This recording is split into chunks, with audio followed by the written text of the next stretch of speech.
Arya sir अब हो चुके हैं बहुत ज़्यादा परेशान, क्योंकि आर्या सर को अनु ने ये बात बता दी है कि सपने में मैं जिस लड़की को देखती हूँ और जो फ़ोटो आपने मुझे अभी अभी दिखाया राजनंदिनी जी की, दोनों एक ही है। सुनने के बाद आर्या सर बहुत परेशान हो जाते हैं, क्योंकि उन्हें लग रहा था कि शायद अनु का जो यहाँ पे कन्फ्यूज़न है वो दूर कर देंगे, पर यहाँ सब कुछ उल्टा हो गया। अनु ने बोल दिया कि नहीं, वो वही लड़की है जो मुझे सपने में दिखाई देती है।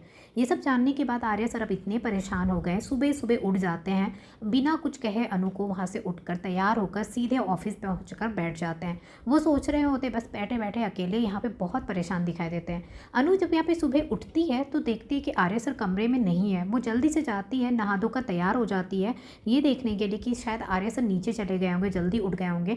नीचे जाती है तो पूरे घर पे भी वो कहीं नहीं दिखाई देते हैं और वो इतनी परेशान हो जाती है कि आर्या सर कहाँ चले गए। तभी गायत्री माँ पूछती है अनु से, क्या हुआ, तुम इतनी परेशान क्यों हो? तो अनु बताती है कि मुझे आर्या सर कहीं नहीं दिखाई दे रहे, आपने देखा है? तो वो कहती कि वो तो सुबह सुबह ऑफिस चला गया। तो अनु सोचती है आर्या सर इतनी जल्दी ऑफिस चले गए।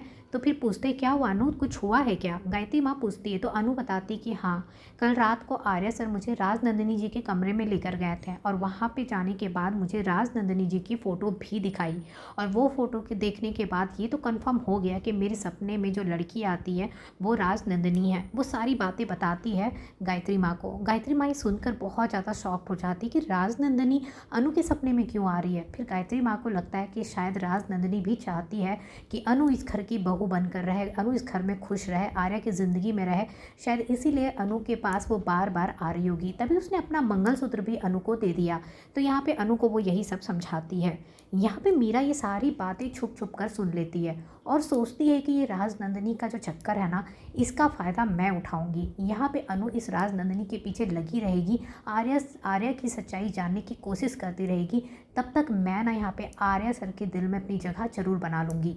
अब यहाँ पे मीरा तैयार होकर जल्दी से ऑफिस चली जाती है, क्योंकि आर्या सर ऑफिस में होते हैं। वो जैसे ऑफिस जाती है उस मन ही मन कहती है कि मुझे ना इस ऑफिस में अपना वो जगह बनाना है जहाँ पे आर्या सर ना हर एक चीज़, हर सवाल जो उन्हें करना हो सब मुझसे पूछ कर करें। और वो जानबूझकर यहाँ पे सोचती कि मैं आर्या सर का साथ दूंगी। आर्या सर अभी बहुत परेशान है अनु की वजह से, तो मैं यहाँ पे आर्या सर का साथ दूंगी। वो पोजीशन बनाऊंगी इस ऑफिस में, वो जगह बनाऊंगी कि आर्या सर मुझसे पूछे बिना कुछ कर ही ना पाए, और जो भी उनकी परेशानी होगी ना वो मुझसे ही शेयर करें। अब यहाँ देखेंगे अनु को जब पता चलता है कि आर्या सर इतनी सुबह सुबह ऑफिस चले गए, तो अनु फिर जल्दी जल्दी तैयार होती है और कहती है कि मैं भी ऑफिस जा रही हूँ आर्या सर के पास। और अनु भी ऑफिस पहुँचने वाली है।